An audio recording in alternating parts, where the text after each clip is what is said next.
Hey YouTube, it's me again, 265 Chevy. Alright, I'm down in the garage, I'm doing a little work. T5's done. But, this ain't what the video is. I want y'all to let me know if y'all think I'm crazy. Plus I got something to ask y'all. You know, tell me what y'all think on which way to go about a project. Alright, 94 Firebird. Alright, y'all know everything that I did in the front, you know, painted the valve covers, everything else like that. So, put on a few parts. You know, I wanted to get some things on before I stuck in the transmission. And started putting on the Plenum. Well, this is the Plenum. This is the one out of the 93 Firebird that bought to buy all the parts and everything that I had to weld from the wreck onto the front of the 94. And this is the 93 Plenum. And I brought it down here, you know, just to look at some parts and you know how things go. And started thinking, so I started fooling around with it. I wanted to try something. So the way they made this aluminum part, I don't know if y'all can see that, it's got a rough texture to it. And when they made the part, I guess they put it in a sand mold to pour the part, and then after it's cast, they pour it out, so it's got a very rough texture to it. So I try to start doing this. Okay, this rough texture is on the whole part, on everything. So what I did,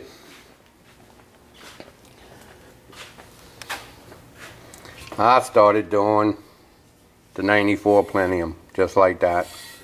Sanding all that rough texture off. Which you can see, got all the bottom done.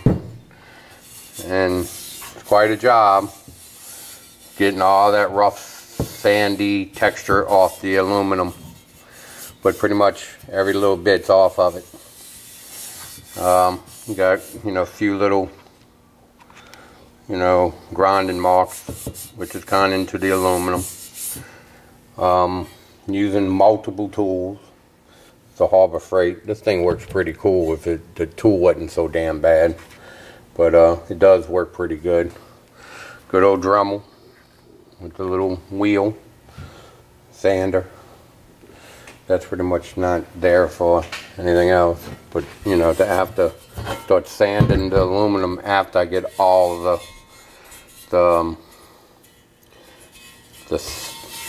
hard cast off of it. Been working on this little by little. And my reasoning is, oh, look at Zeke.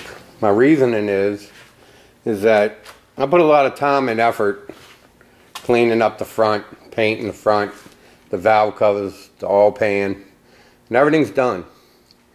Now, even though this is cleaned, this has been washed, it still looks like crap. It really does. I mean, I could probably painted it. Could have probably painted it silver or something like that to make it look better than what, you know, what it is. But I like the aluminum look. But my question is to y'all is, now, thinking back with Wild Out Northern Boy, he brings metals down, he makes those little swirly marks or whatever. I don't know, there's two ways to go about this. I could put that into the process and make that, you know, because a lot of this you don't see.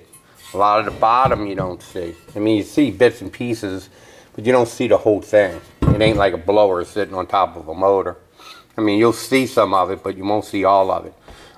You know, you have the fuel rail, you have wires, you have you know, some rubber hoses and everything kind of fills up this whole void. But you do see this, and you do see some of the underneath, you know, like these. So there's two ways I could go about this. I could put the swirl marks in it, clear it. And then what I'm thinking about doing with the 3.4 SFI is I'm gonna paint that the color of the car right here. So I gotta sand all that and then tape it all off and, you know, prime it and all that good stuff. I'm gonna do that with an airbrush.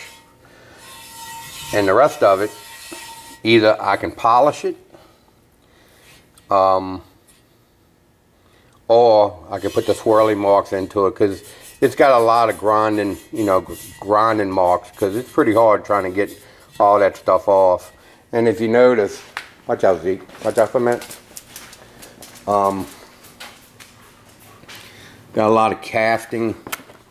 How can I say it? You see, like right there. Hold on. You see if I could zoom in on this a little bit. See, like right here. See right there, they got that casting line when you brought the two pieces together. Right here. All that casting line right there.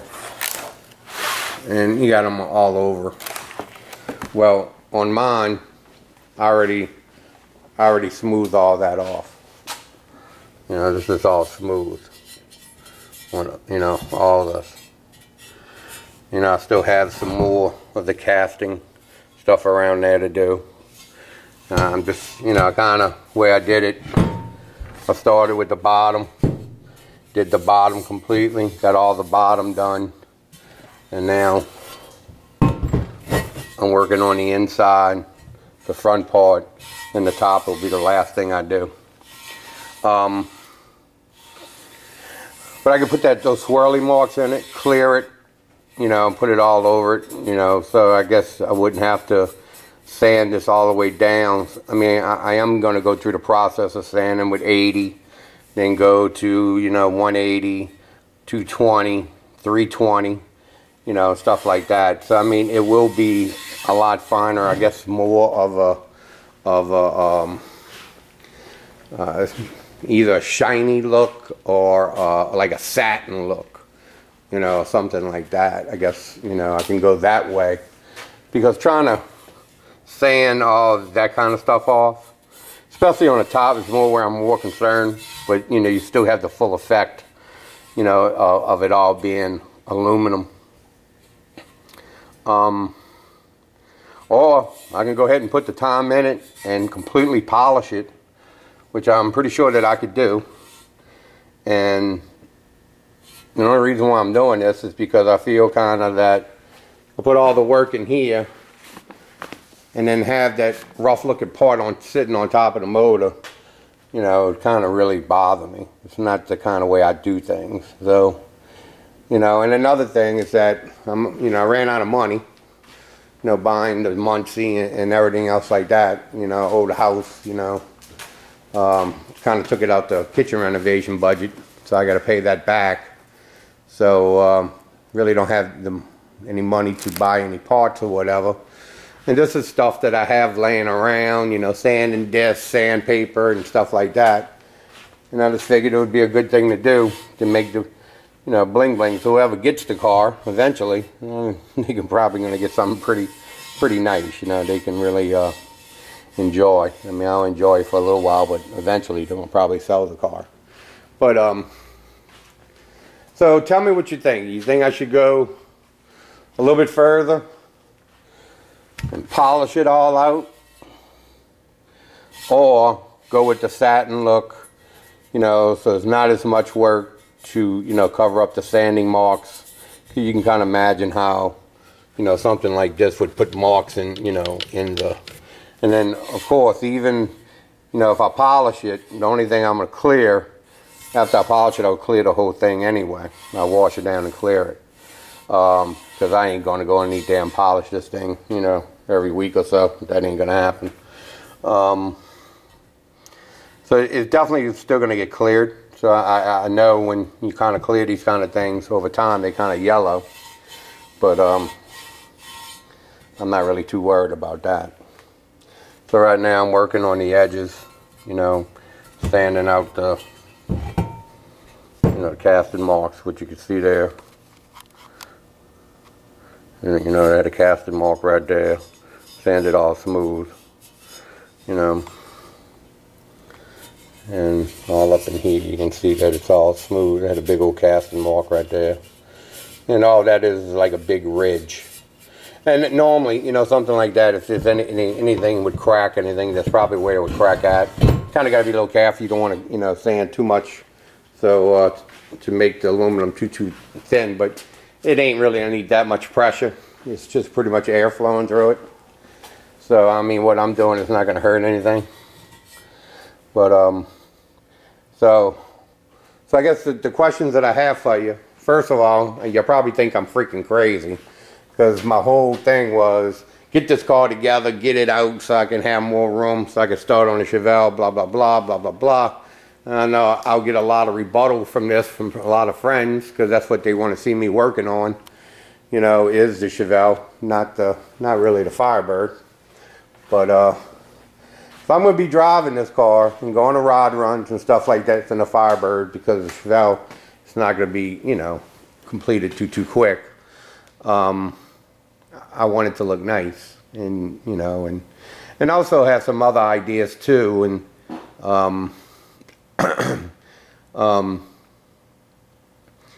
is that I want to kind of start putting my work out there, because things that are happening in the fire department is like they lowering our pension, and they got to pay more into the pension, and this, that, and every other thing. I'm actually making less money today than I did 3 years ago, you know, because higher medical costs and stuff like that. So now, instead of going 30 years, I got to go 33 plus 5-year drop. That would be 38 years. That means I would be like 65 before I got out of there, and I don't think I'll really be able to do that. I don't really want to do that. So I'm coming up with ideas that I want to be able to work up in here and paint things, and you know, and powder coat things, and build things for people that I meet at rod runs, and they see my work, and they want me to do it. So I'm actually looking, this is more of a also like a business card, and the best way I could feel that people might look at you and might want to try you if they see the work that you did, you know, time and care that you put into something. Now I have that with my kitchen. Well, you know, they'll see the work that I'm putting into that. Anything that I do, you know, I want to do it top notch or the best of my ability, and hopefully, you know, I can leave the fire department and start something that I can make a little bit money on the side and keep me busy, and you know, paint bumpers and fenders and stuff like that. I'm not saying I'm going to go open up a shop or anything, but just a little small stuff, you know, make a few hundred, you know, a week or something like that would be good to supplement my income. You know, because the amount of money that I make on the fire department, you know, it's living in this city. The city's getting more and more expensive every day. They're trying to run the poor people out, and the rich people get all the property. You can't buy any houses in this pretty much the city, even in the dump areas, for about under $200,000, which is ridiculous, you know. And so that's pretty much what the city's turning into. It's kind of, they want you to live in the city, but then they kind of pricing you right out of the city because they don't pay you enough. So I'm trying to think ahead, you know. So I mean, these are a lot of different reasons why I'm doing the things that I do. I could always go back to painting, you know. I could go back. I mean, I got 20 years experience in that, but I really don't want to do that. This is what I really enjoy doing.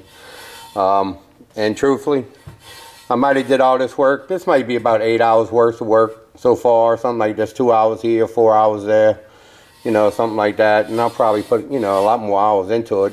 But I'm actually enjoying it. I'm having fun doing it. I mean, I do get dirty, and you know, I get tired. I'm tired today. I just posted up a video about the house, but I wanted to come down here for an hour or so and get something done. All right, fellas. I don't want to keep on rambling or whatever. You know, I hope y'all don't think I'm too nuts. You know, and we'll keep on moving on. But that's what I'm gonna be doing. I'll keep on giving you updates on it. But y'all have a good one, and y'all take it easy. Bye-bye.